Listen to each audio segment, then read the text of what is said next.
मंडळी, घोर कष्टोद्धारण स्तोत्र या नावामध्येच या स्तोत्राचे फलित आहे.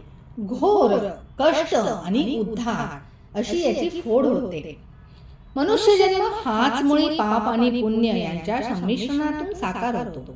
अशा मनुष्य जन्माला आल्यानंतर या जन्म आणि मृत्यूच्या चक्रात अखंडपणे फिरताना होणाऱ्या घोर कष्टांची जाणीव झाल्यामुळे आणि यातून सुटण्याची जीवाची असहाय्यता लक्षात आल्यामुळे होणारी जीवाची तडफड पाहून अतिशय करुणा आल्यामुळे स्वतः श्री सद्गुरु श्रीपाद श्री वल्लभ वासुदेवानंद सरस्वती श्री टेंबे स्वामी यांनी या स्तोत्राची रचना केलेली आहे.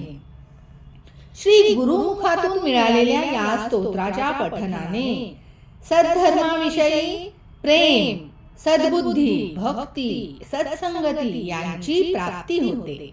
यामुळे याच देहात भुक्ती म्हणजे सर्व ऐहिक आणि परलौकिक कामनांची पूर्तता झाल्यामुळे अंतिमतः मुक्ती या चतुर्थ पुरुषार्थाचा लाभ होतो.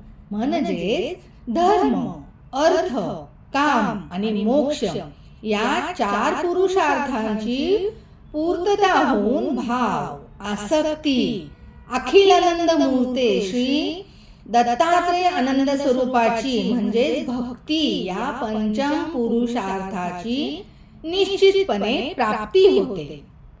अशा प्रकारे या 5 श्लोकांचे नित्य पठन करणाऱ्या कर्त्याचे सर्वार्थाने मंगल होते असा अनन्य भक्त श्री दत्तात्रेयांना अतिशय प्रिय होतो.